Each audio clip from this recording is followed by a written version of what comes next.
Hey Gooners, this is Alan Smith. This is Kevin Campbell. Lee Dixon. Colin Lewin. It's Gary Lewin. Charles Watts. Dan Potts. James Benge. Danny. Tom from the Gooner Talk here. Ryan O'Cross. Simon Collins. You may know me from the Evening Standard. You may know me for my time at Arsenal.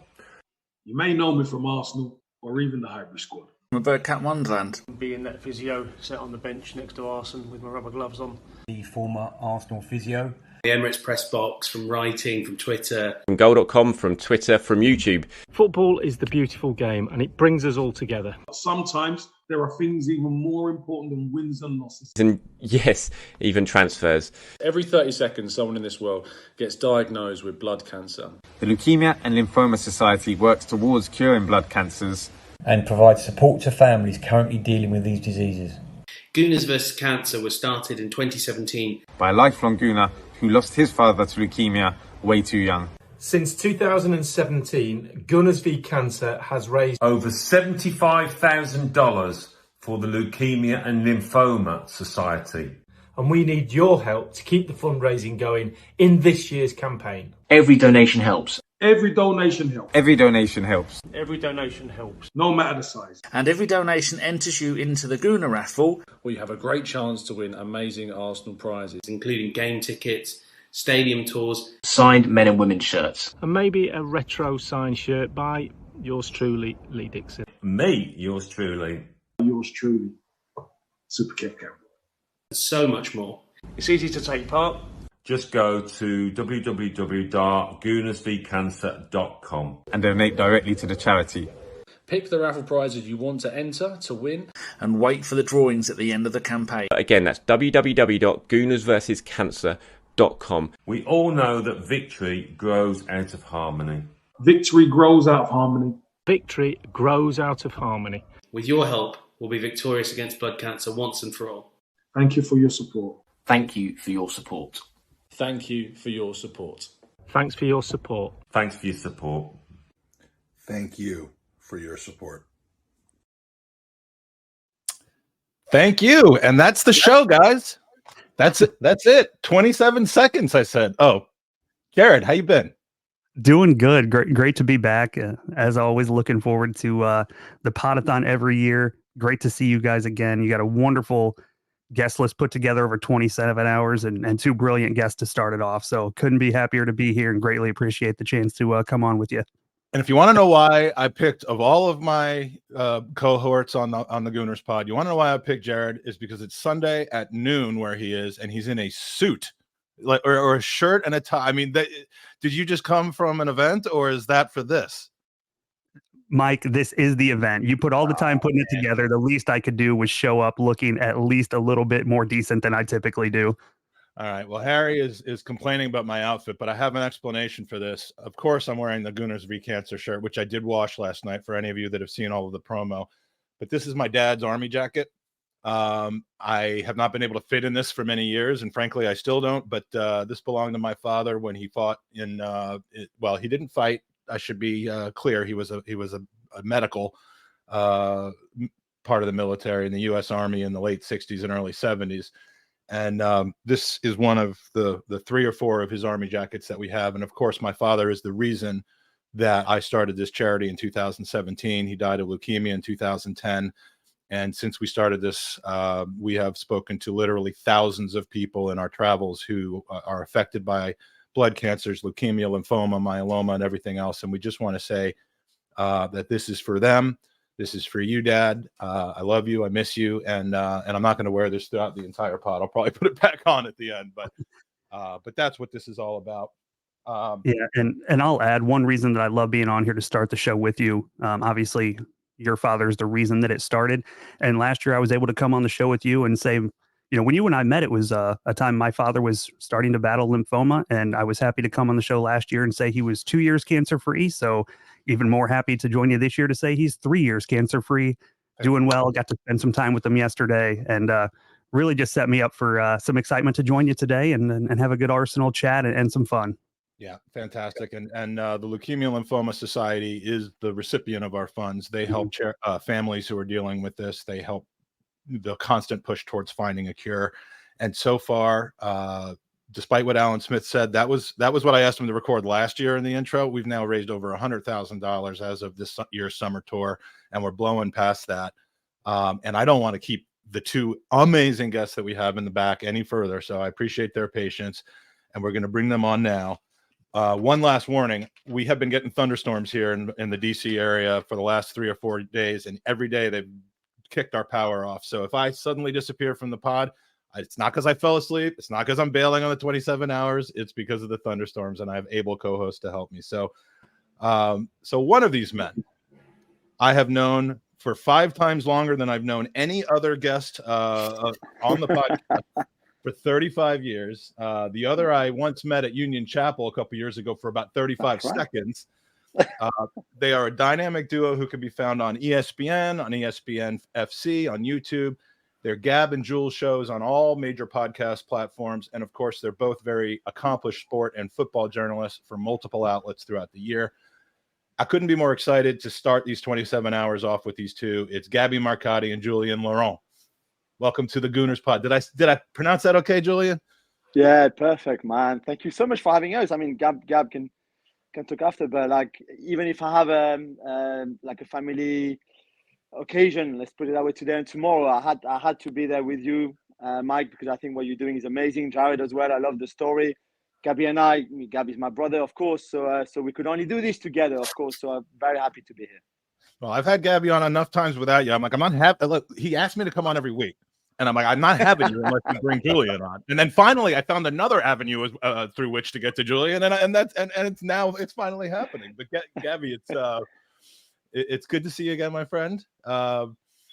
We have to kind of cover some familiar ground for the people that are on this podcast that don't know, because normally we're like at 12 or 13 viewers, and we're a bit above that today. But tell us a little bit about our history together. Yeah, well, but so first of all, this is a really, really important charity, and I think you guys have both talked about how it's touched your lives. It's touched my life as well. I don't know if you know the story, but my good friend Mike McCarthy, who lives here in London, his son George passed away from leukemia 2 years ago when he was 15 years old. He battled the illness for 5 years, and he was a massive Gooner.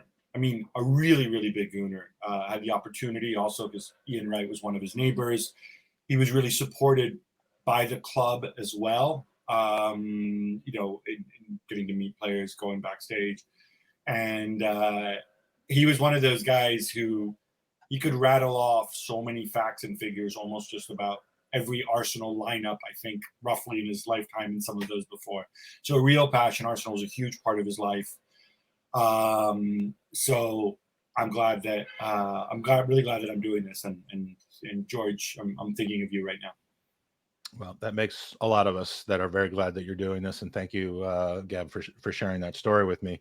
Speaking of stories, Gabriele, he won't talk about this, but he is the most successful graduate of our American School of London class of 1991 who has not walked on a tightrope over a pond full of alligators. He was voted most likely to be the biggest success other than Steve-O from Jackass. From our actually, he wasn't in our high school class, but he was in high school the same time that we were.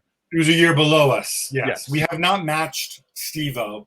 We've done relatively well, but I'm not going there. I cannot match. He's using the royal we because he's certainly not talking about me. I mean, Gab and I in 1990, I went back to the States. I ended up at uni in Virginia. He graduated in London and went back to uni in Pennsylvania. And I hate to say it, but 25 years goes by pretty quick, and we kind of lost touch with each other and went our separate ways. And then, bam! All of a sudden, we're colleagues again. I mean, colleagues at the same level of journalistic integrity. Did that take you by surprise when I re-entered your life, asking for things? It did. I mean, obviously, what not everybody knows, and those who have seen Mike in person might be a little surprised by this, but we played football together. We were on the same team. And there you go. I knew this is coming up. Yeah. I've never seen this photo before. How come I've never seen this photo before? Look at the tallest guy there, and that's Gabby.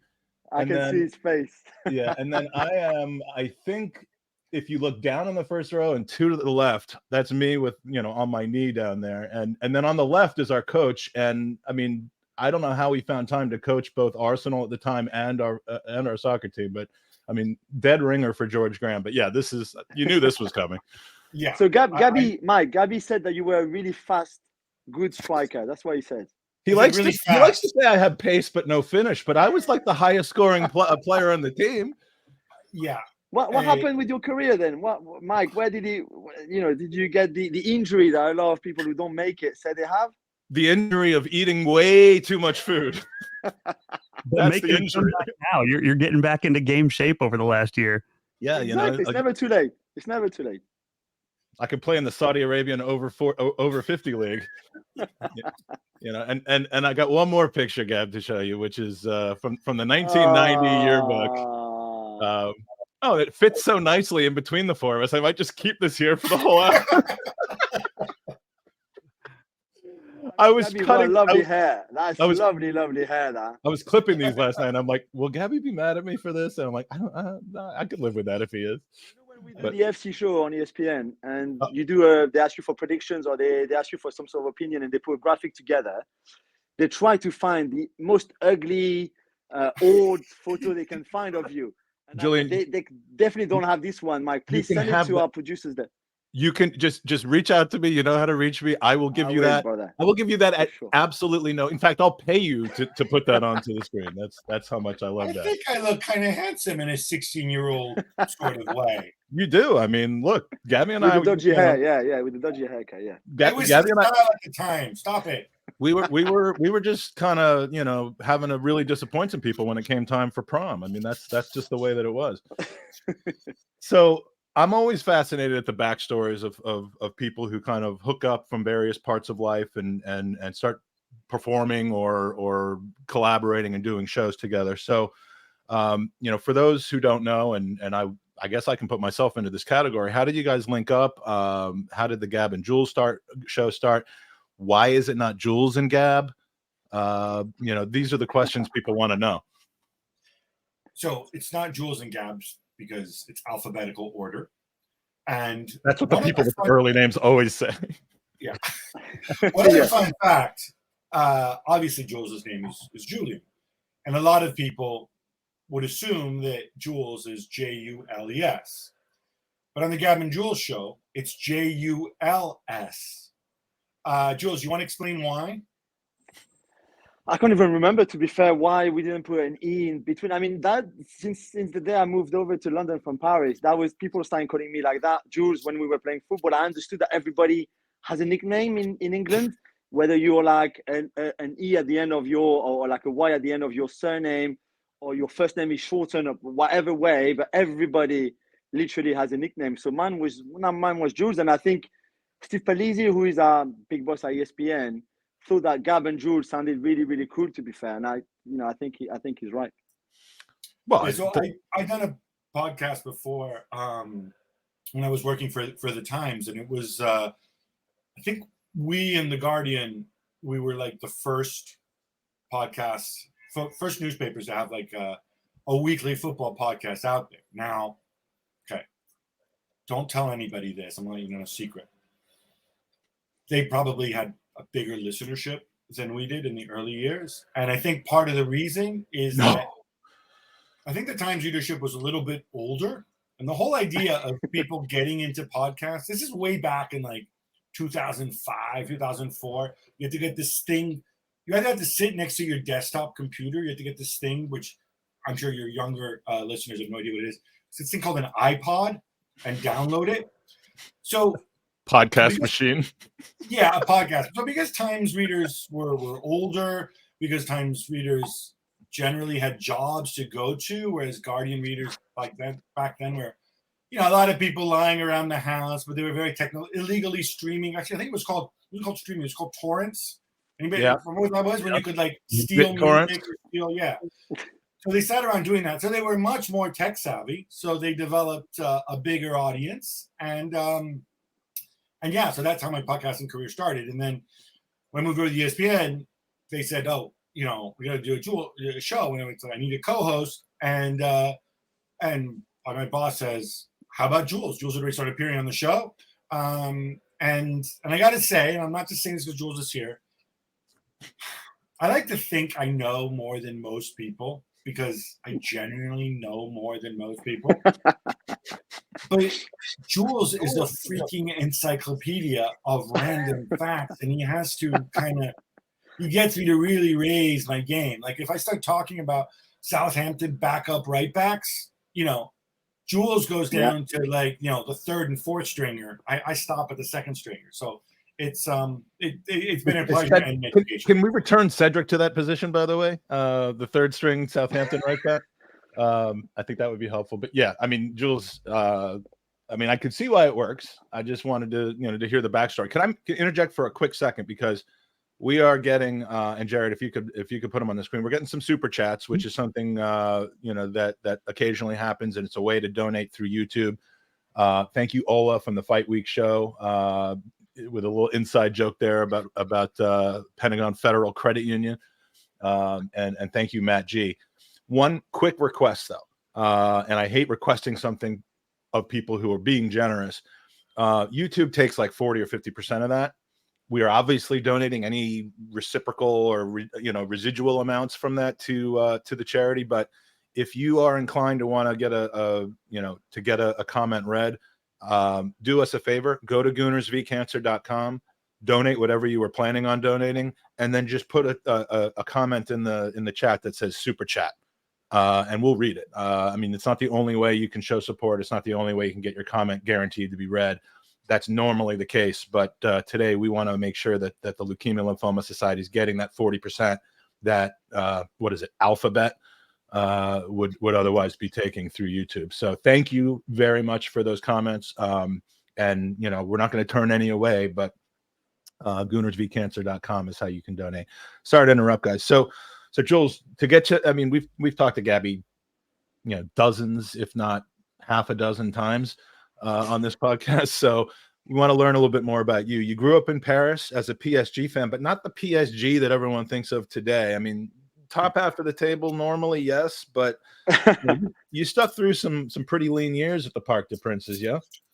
Yeah, it's been tough. I was born in 1980, so growing up, when I first started going to the Parc des Princes, 84, I think, against Videoton was my first game. And after that, we won the league in 86. So there was not all bad years. And then we had the early 90s where the team was amazing with Weah, Ginola, etc. But certainly after that, it was far more difficult. I remember covering PSG when I started working for Le Parisien as a young journalist, when I still lived in Paris before moving to London, where we went to Sochaux on the last day of the 07-08 season. And that game, had they lost, they would have gone down to the second division. They won. Amaradiani scored 2 goals. And in the end, just about they stayed up. So that's how bad at times it was before the Qatari took over, brought all that money, whether you agreed or not with them running your club and owning your club. It's a different debate. I've got loads of friends who stopped going to the stadium, stopped supporting the team because they didn't agree with the Qataris being the owners there, which I completely respect. But I think they also did for the club. And my 3 children were born after the Qatari took over. The oldest one just before. But they are big PSG fans, and the only thing they've known is the years of glory and the years of Thiago Silva, Ibrahimovic, and then obviously Kylian, Messi, Neymar, all of that. So I said to them, it was not always like that, and we had difficult times. And Gab always takes the make, way by saying that PSG are a day younger than Alan Shearer, which I can understand, and it's just fun. It's not exactly true because they were still there before, and the PSG, as we know now, was kind of merged in 1970. But still, I get the joke, and it's fine. It's absolutely fine. I wish. Julian, who does Gab support? I'm not sure I'm allowed to say, but let's say. It's a one of talk the about a clubs, team. Talk about a team that only started existing when a person came into the picture. Gab's a Chelsea fan, so he's got a lot of nerve talking to you about PSG being younger than Newcastle. Yeah, true. Well, but it's a fair joke. Chelsea were English champions in 1955, I think. So, but hey, who's counting? It's funny when Jules mentioned his first game, and it's one of the wonderful things about European football. I remember this as a kid. You said the first game was against Videothon. And for those who don't know, the UEFA Cup.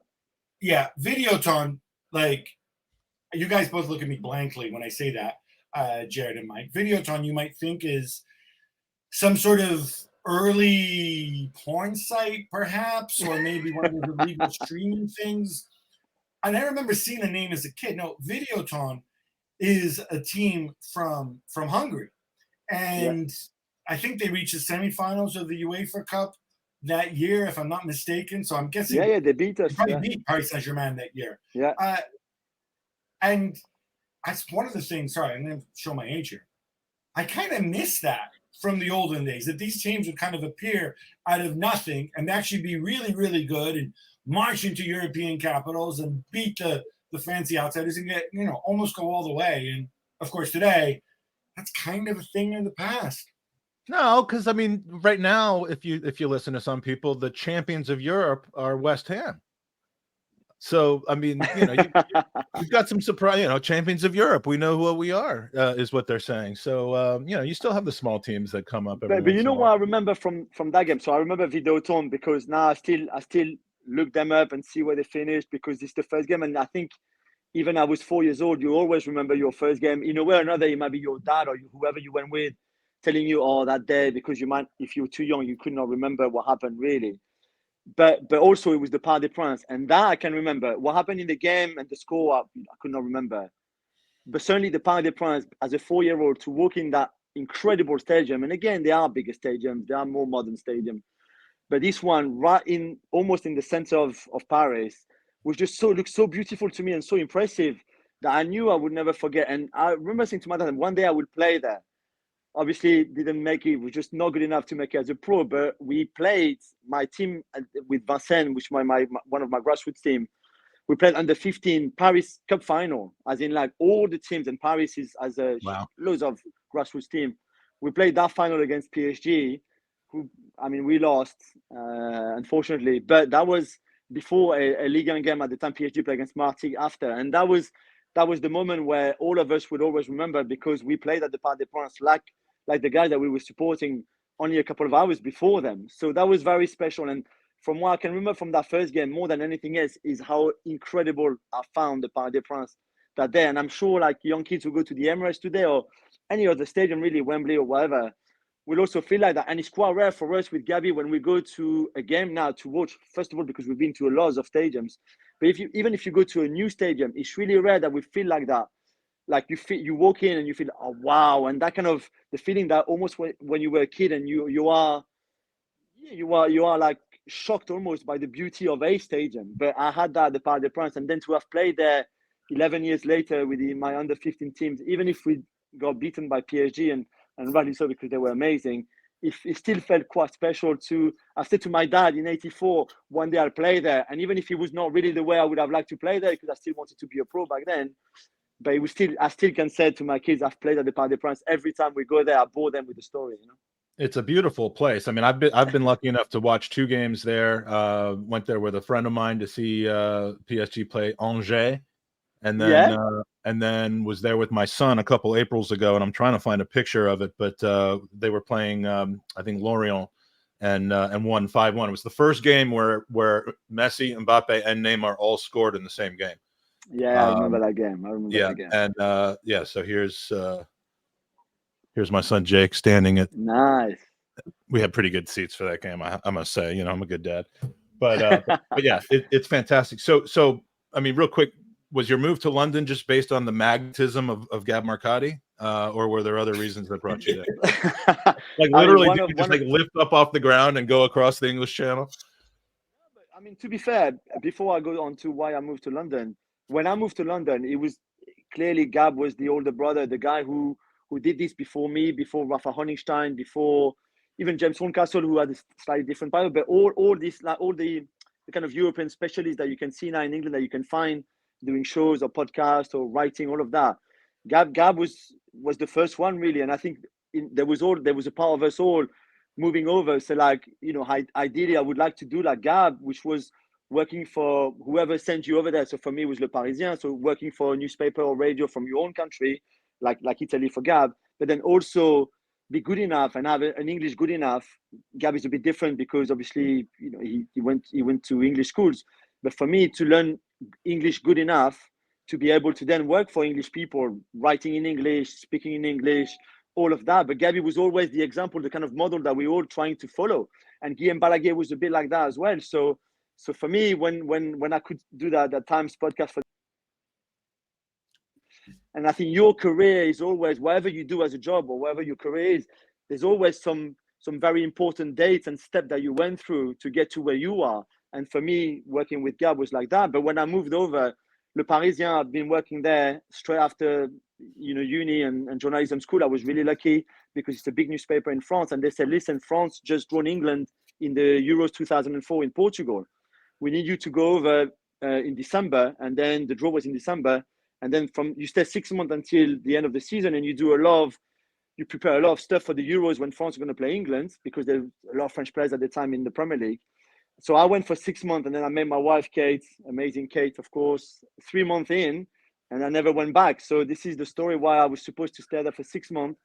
And in the end, it's 20 years now. And I never thought that when I moved over the first day and stayed in that crappy B&B in Victoria Station, that 20 years on, in Victoria Station. He actually means in the station. No. And I will be here now with the career that I've had. Touch wood, it continues with the amazing people I work with now and I worked with through the years, and with an amazing wife and 3 children either. So this is the beauty of life as well. It's you're supposed to come for 6 months and 20 years later, you're still there. That was what happened with my wife. She moved to DC for a year to get out of Florida and kind of get a new start. And here we are 28 years later, and we're moving back to Florida, which is kind of funny. But speaking of Kate, so you're also an Arsenal fan.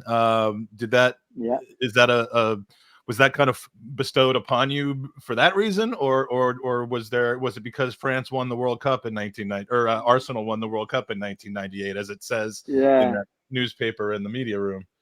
Yeah, there was a bit of that. I mean, Arsenal was always felt, and we said in France that they were the 21st Ligue 1 club, really, because of the French influence, Arsene and all the players there.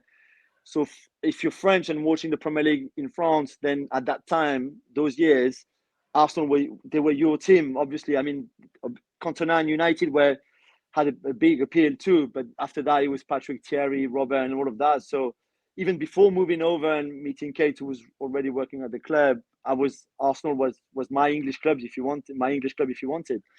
And then obviously, meeting her made even more, meeting all those players, because the thing about living abroad, I think, is you tend to stay with people of your own country. So naturally you get close to Pires and to Henry and to Vieira and to Clichy and to Flamini and all the others, Diaby, because you're French, especially the Parisians, so Thierry and Diaby, especially those, because you come together from Paris, you've moved there, and then you spend a lot of time together in London. So naturally you got together, and it's the same with Gabi, with the Italian player at Chelsea. You get close to Vialli and the others, Cudicini and all of that, because you speak French or Italian with them, and there's that sense of community that you miss when you leave home, really. So it was really easy with Arsenal. Nada. Kate spent all that time at the club, and what she's done there is amazing, and she loves the club so much. The only rule we have in the house is we don't talk about Arsenal, and she's so tough with me. Sometimes I would like to ask things, but there's no way I can ask. So this is the rule we have, but it's okay. I still support the club. I try to analyze the club, and Gabi is the same with Chelsea in a very objective way. I don't want to be too partial, but it's a club that obviously don't love as much as PSG, because PSG will always be the top one. But yeah, I've got a lot of time and love for Arsenal. Well, please send our best to Kate. I saw her a few weeks ago. Hope to see her in about a month and a half or so. I'm coming over with my wife, and the club couldn't be in better hands right now than it is in that area. So Gab, we've talked at times about, we've had conversations about what was going on at Arsenal, what was going on at Chelsea. Most of those conversations occurred at a time where we were a mess and you guys were winning stuff. I don't mean this the way it's going to sound. I'm not like trying to dance on anything or anything, or give you a hard time or anything like that. But I truly am interested in as an educated, informed, possibly inside kind of consumer of Chelsea Football Club. What's going on at the club right now? Wow. Yeah, so I mean, there's a lot of layers, a lot of ways you can answer that. I think obviously this group of investors came in with Todd Bowley and Clear Lake, and I think if you were to talk to them now, they would say that there's a plan. And I think when they first arrived, I think it's very obvious that there really was no plan, because if you cast your mind back to the summer of 2022, he essentially got rid of everybody who was in a position of power at the club, from the head of scouting to the director of football, Peter Cech, to Marina Granovskaya, to Bruce Buck, and that's understandable, because obviously they were all linked to the previous regime and Roman Abramovich. They didn't have time to bring somebody in, so Todd Bowley said to himself, he says, I'm going to be the de facto sporting director of Chelsea, and I'm going to work with a manager. And that's fine to some degree if you're going to be good at it, or if there's a manager who has an interest in working with you. But Thomas Tuchel, and we're seeing it now at Bayern, being a director of football is not his thing. He's so focused on his own team, he doesn't know these other players, the strengths, the weaknesses. And I think that led to what I thought was a pretty horrendous summer transfer window last summer, which then led to, after Tuchel buys all these players, or Chelsea buys them on Tuchel's advice, then what do? Like a couple of days after the window closes, then they fire Tuchel and replace him with Graham Potter. And then this new strategy evolves. And the strategy basically is based on the fact that I think it's almost like the financialization of players, like really turning players into assets. So what they do is they go and they spend an enormous amount of money in transfer fees, which they did obviously in January and again this summer, on players who are young and who are not very highly paid because they're young players. And their idea is they're going to use amortization, the fact that you can spread these fees out over the life of a contract. And they've got a bazillion players, and some will be hits, some will be misses. They hope that they have enough hits and that they're young. And so the idea is, and the ones that are not good because they're not making a lot of money, they hope they can still sell them and not be stuck into their long contracts. We'll see how it goes. At least now he's got, people who are actually director of football types for a living making those decisions. As a strategy, I think it's unprecedented. And I look at the team now and it really looks incomplete. When your backup center forward is is Armando Broja, who I believe is still injured. I think you got an issue there. I think you have a lot of issues up and down the club. But this is what they've embarked on. Yeah, and one thing you pointed out there that I wanted to ask you about it, and you may view this two different ways, as from a fan point of view versus someone who works in the football business point of view. These contracts they're bringing in on these young players, 7+1, 8+1, these really long contracts is something that, while we've seen it in other sports, on the American side, you see this in baseball all the time, guys signing 10, 12-year deals. Do you think, one, that's good for the game overall? I know we may see some changes in the rules as this moves forward, but as a fan, I think a lot of folks that I've talked to in the Chelsea world say, we're buying young talent and locking it down long term. That's ideal, and are very happy about it. Do you view that as, one, something people should be happy about, and two, something that, do you think that's good for the game of football? No, it's bad for the game of football, and I also think it's stupid and counterproductive. I don't, because if they're good, you're gonna have to give them extensions and higher pay raises. If they're bad, they're just gonna sit on their ass and collect the money. I mean, we've learned that way too many times at Arsenal. I mean, 100%. And like the analogy that they made was with the NFL, and how in the NFL, there's just, because when players come into the league via the draft, their first contract is kind of set to a scale. So they generally make a lot less money than they should be making. And that's one of the reasons why draft picks are more valuable many times than veteran players or productive. If you follow U.S. sports, you get this. But they're kind of trying to create that sort of analogy. So if Malo Gusto stinks, hey, and by the way, he's looked okay replacing Reece James so far. Then the idea is, oh, look, we have a guy who may not be good enough for us, but he doesn't make a lot of money. we can easily go and sell him to Lyon or wherever, and Roma, and we'll get our money back plus maybe a little bit, right? That's the idea. But the problem is, as you said, Mike, what happens? Players aren't slaves. Unlike in other sports, they can turn down moves. So you may get situations where a player's like, hey, look, I suck, but I got an 8-year contract. I still make a lot of money. You think I suck? No, I'm not going to go and sign for Steaua Bucharest just because you tell me to. I'm going to stay here and count my money. And then what happens? You can't force the guy to move, right? Yeah. Or if the player does well, Enzo Fernandez, I think he's on a decent salary, but to match it, Nico Jackson, good example, right? He's come in, he does not make a lot of money. If he becomes really good, in 2 years' time, he goes to the club and says, or even 1 year's time, guys, I scored 30 goals last season. The other guys who scored 30 goals all make 4 or 5 times what I make. Can we talk about a contract extension? Well, you have 2 problems. One is you can only extend a contract. When you hear about pay rises, you can only add years to the end of the contract, right? You can't make the contract shorter and give him more money or whatever. So you have to commit even bigger amounts of money to turn his 8-year contract into a 9-year contract. But second, you can't just say no and say, oh, no, sorry, Nico, you're locked in. You'll be making £1 million a year for the rest of your career. It sucks for you. You signed for 8 years. Guess who's about to down tools? What? Guess who's about to down tools when that happens? Yeah, no. And yes, they're incentivized to play, but you don't want to have unhappy players in your squad who feel that they're underplayed. And their agents don't want that. And their teammates don't want that. And their teammates might think twice about doing it. So, look, I don't want to say it's definitely not going to work, but it's definitely counterintuitive. And there's a reason nobody's thought about operating a football club this way. So all I can say is he's going to walk away, to quote Billy Joel, he's going to walk away a fool or a king on this one. There's no half measures here. And that goes to Mikey's question from the chat. How does this end? And at first I thought he was talking about the podcast. But I think he means how does this whole, obviously it could go in one or two different directions, but I don't think that there's a lot of middle ground as to how it can end up. This is either going to be a spectacular success or a historical failure. Don't you think, Gabby? Completely. And that's before we even get into whether FFP. I know people joke about financial fair play and the Premier League's financial stability rules and how seriously they're going to be enforced.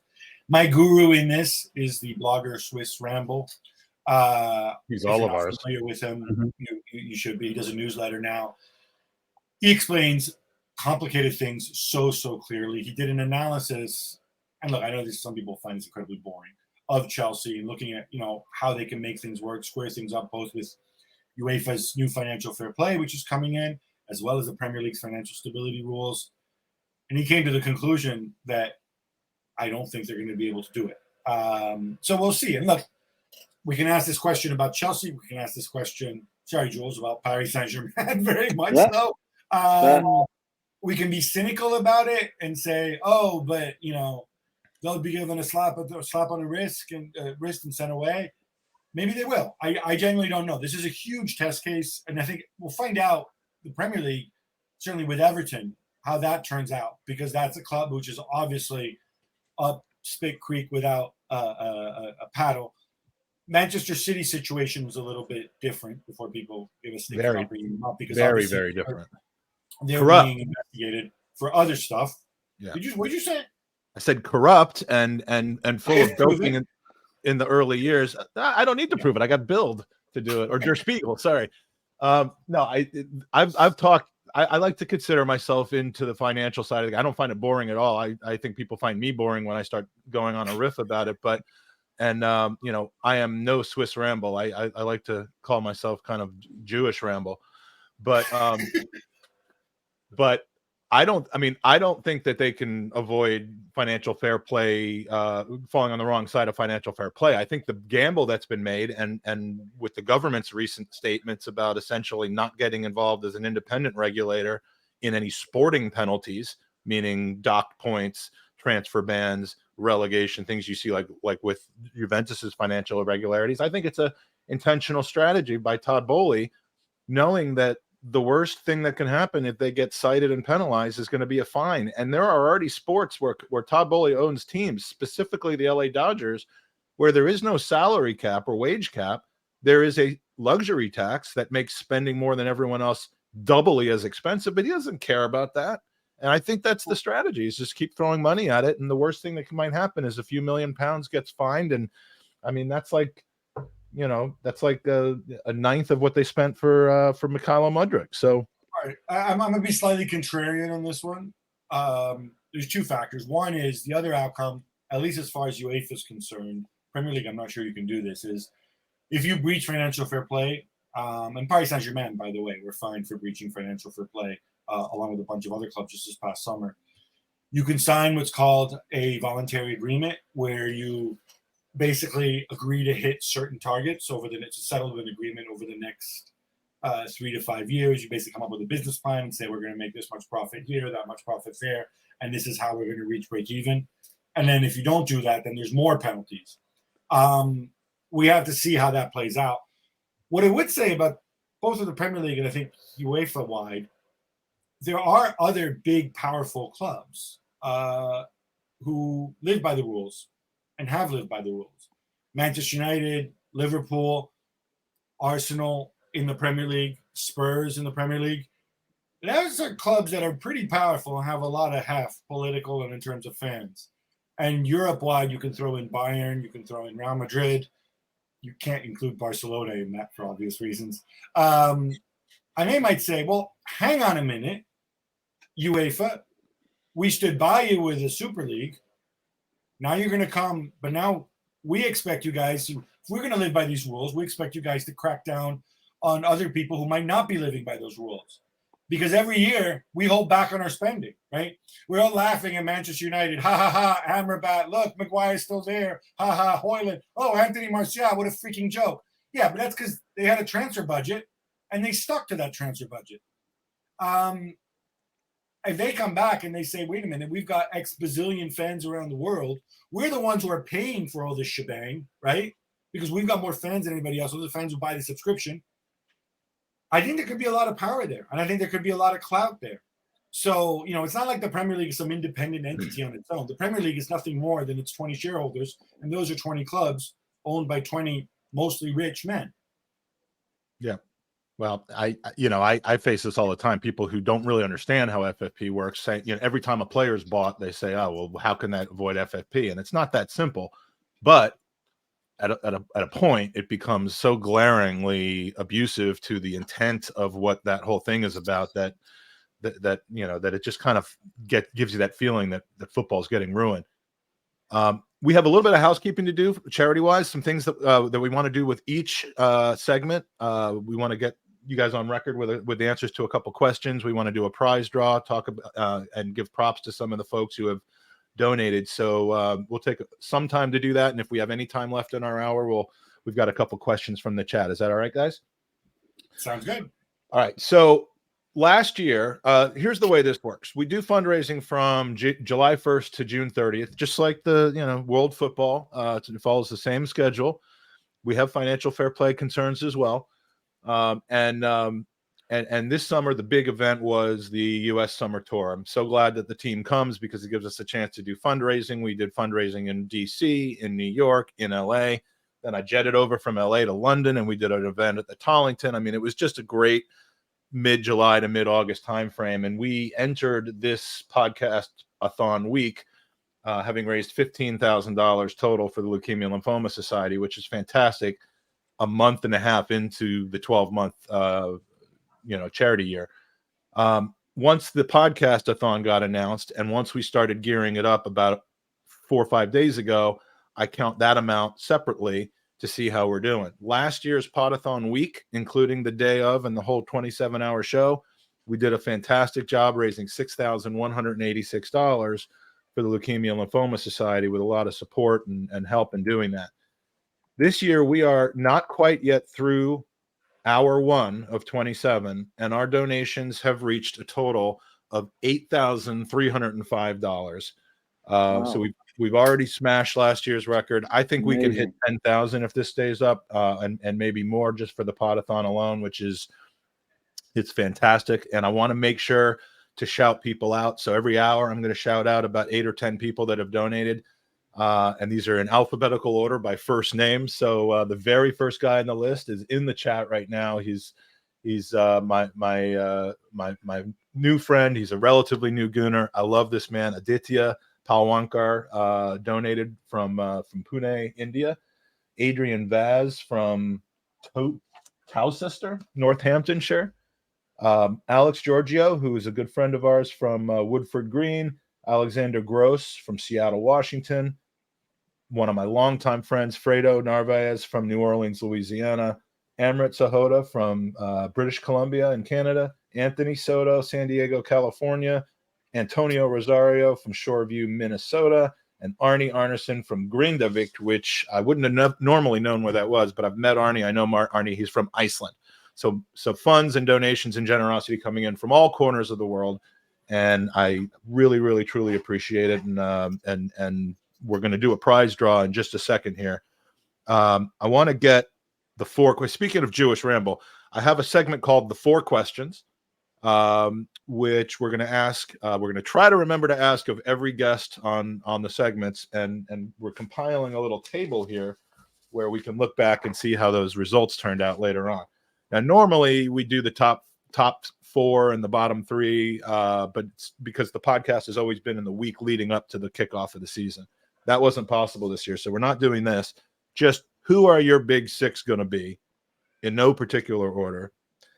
Who's going to win the Ballon d'Or? And I think it's pretty much just down to Haaland, Messi, and Saka, of course.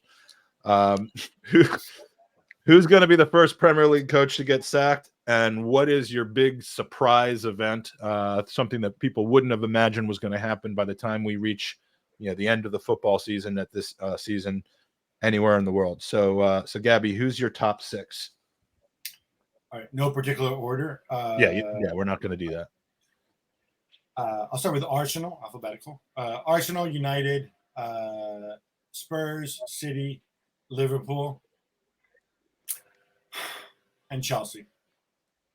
Really? Okay. I'm surprised. Wow. There's nothing wrong with a little wishful thinking every once in a while. Yeah, we'll let them have it. Julian, yours. So mine is the same, not just because I want to back up my mate, but I do think that at some point Pochettino is going to get it right, and it will be enough for Chelsea to be in the top 6. But they will be 6. They won't be higher than 6, but they just about will finish in that 6th place. And by the way, Arsenal will finish in that top place. Really? There we go. We like that.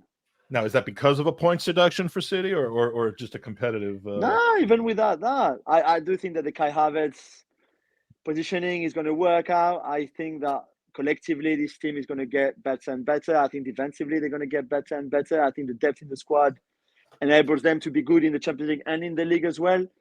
So yeah, I really believe that this is a season that is going to be very successful. Fantastic. And the next 26 hours of this podcast, after you guys are gone, we'll be discussing Kai Havertz and the positional debate. I hope not, actually. The Ballon d'Or winner. When is that announced, by the way, Julian? Do you know? Or I don't know why I asked that of Julian and not Gabriele, like he wouldn't have known. Because he's French, that's why. I was just thinking like the things, like they do the thing in Monaco, right? Like sometime in November, I believe, maybe, but I'm not sure. As you know, we don't vote. Henry Winter is the English journalist who votes. And I was gonna say I can ask him. He's coming on in a few hours as well. So, but who is your? So maybe he won't be able to answer this question, but who is your expected winner? I mean, Kylian Mbappe, half biased, half objective. I know Erling Haaland scored a million goals. I know Messi won the World Cup, but I think what Kylian did through the season, I mean, also he scored a lot of goals. He's got, I think, 52 in 52 in all competitions for club and country. I think Kylian Mbappe is a more complete player and striker than Erling Haaland overall anyway. For Messi, as good as Messi was in the World Cup, this is a trophy for the whole year, for the whole season, not just for 4 weeks in Qatar.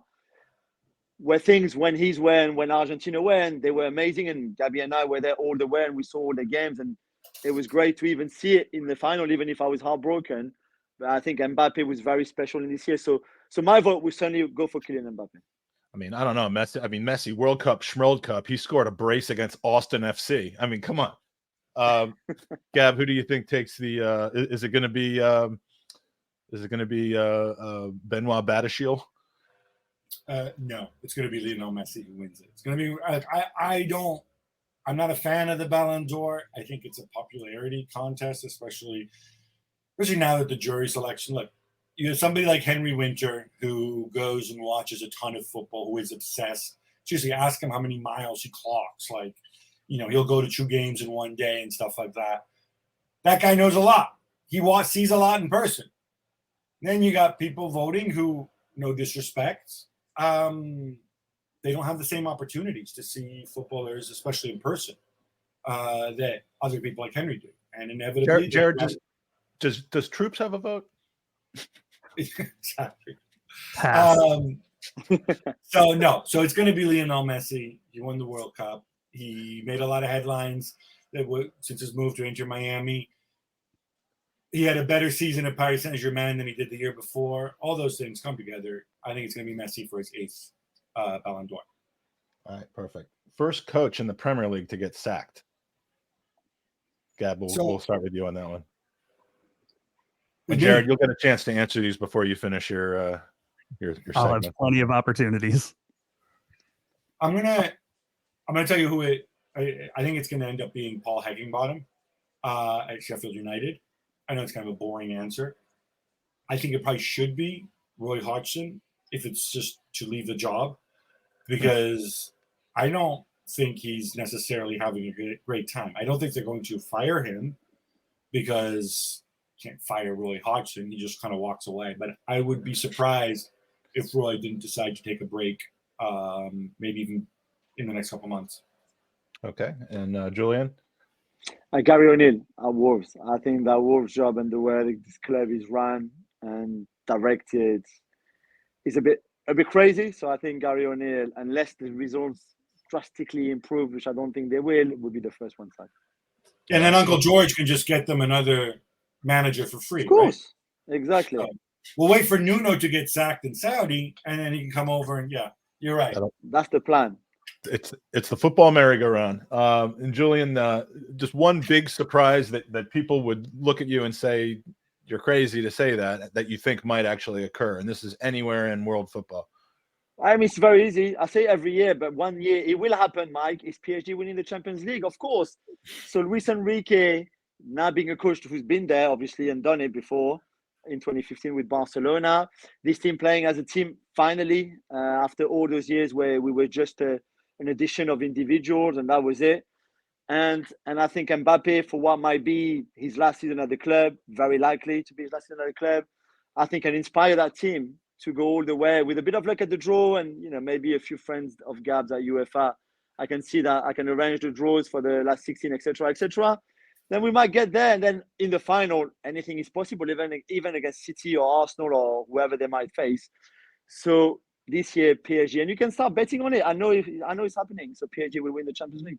I mean, they're in the deathiest group of death. So I guess if they do get through the you see, the group, even you believe. If they do get through the group, there's like 3 teams that could have knocked them off in the knockout competitions that they'll already not have to play. Gabby, exactly. your big surprise in world football. Well, after Saturday night, I would say Italy to not qualify for the Euros, but maybe that's not really a surprise. Italy missing out not anymore, no competition. So I'm going to go Jude Bellingham to be top goal scorer in La Liga. The logic there being that obviously he scored a lot of goals already. The way the system seems to be, he seems to run into midfield and is in the right place at the right time. I think Robert Lewandowski hasn't quite looked as sharp. I'm not a Youssef and Nasiri guy. Sorry. Morata, whatever. So, yeah, why not Jude?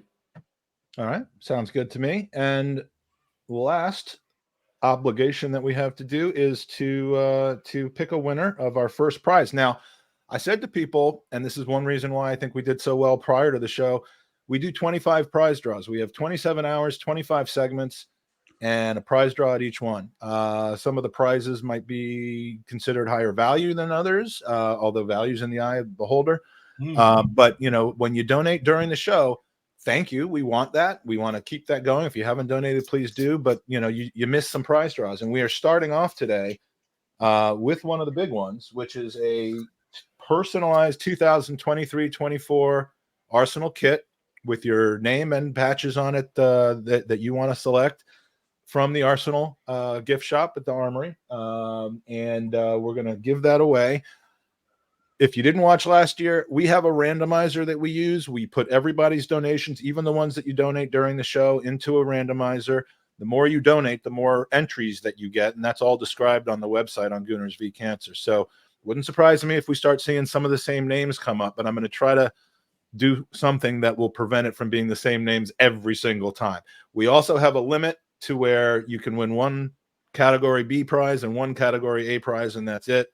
And so if you've won a jersey, a signed shirt, something like that, you can't win another one, but you can win one of the other prizes like a Zenith coin, a piece of art, that sort of thing. So those are the rules, and it's not the most high-tech thing or the biggest production values. So please bear with us while we do this, but we will share the screen here with our random picker.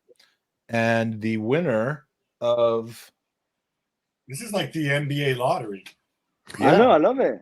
I know, but that's so much more made for TV than this is. Yeah, I was being sarcastic. Oh, okay.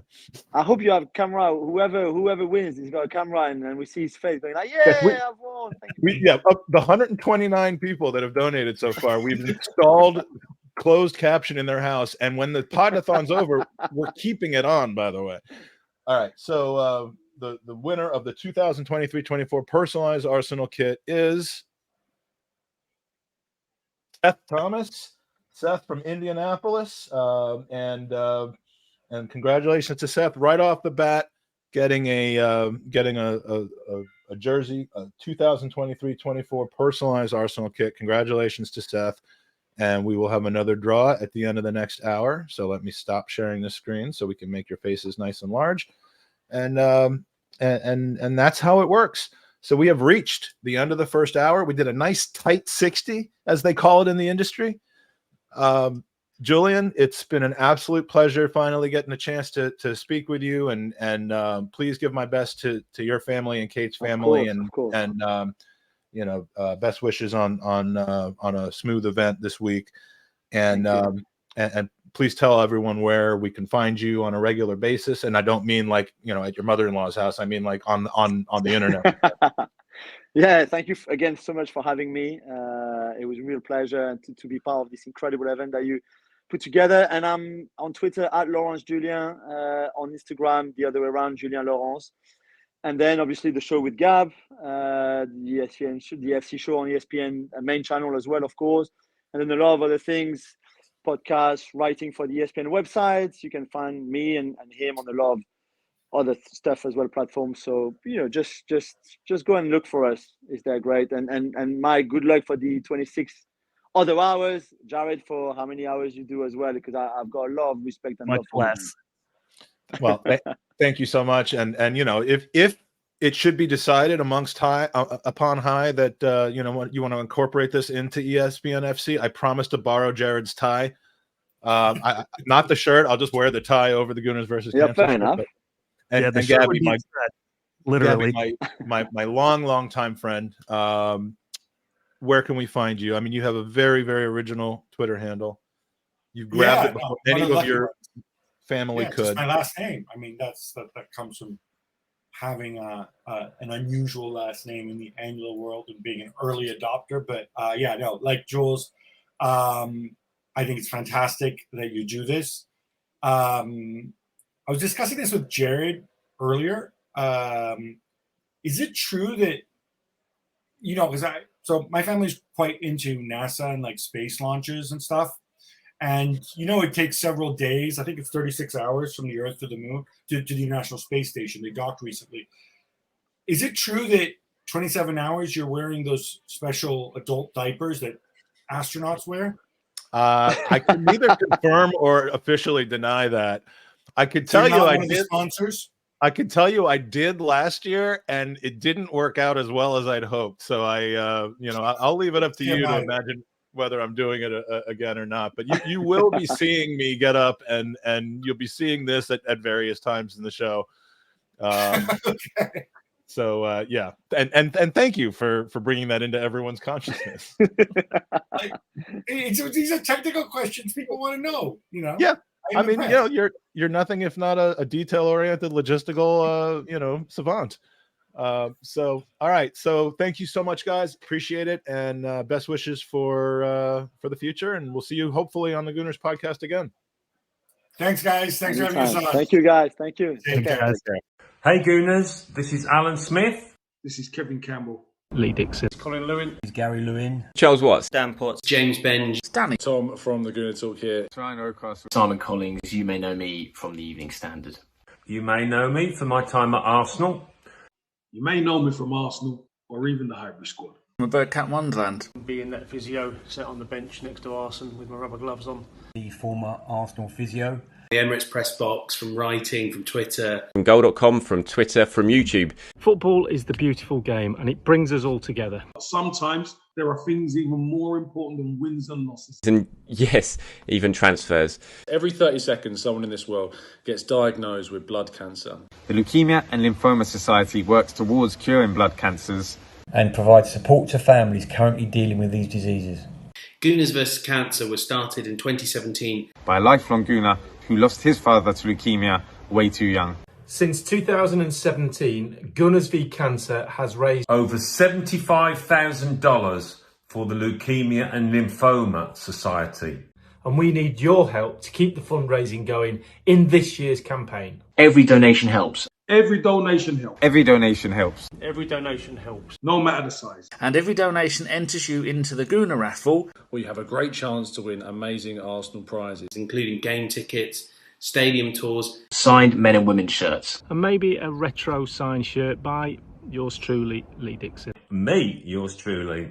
Yours truly, Super Kev Campbell. So much more. It's easy to take part. Just go to www.goonersvcancer.com and donate directly to the charity.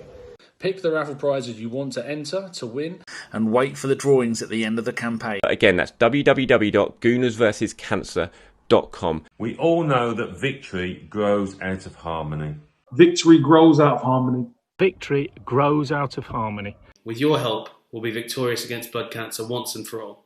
Thank you for your support. Thank you for your support. Thank you for your support. Thanks for your support. Thanks for your support. Thank you for your support.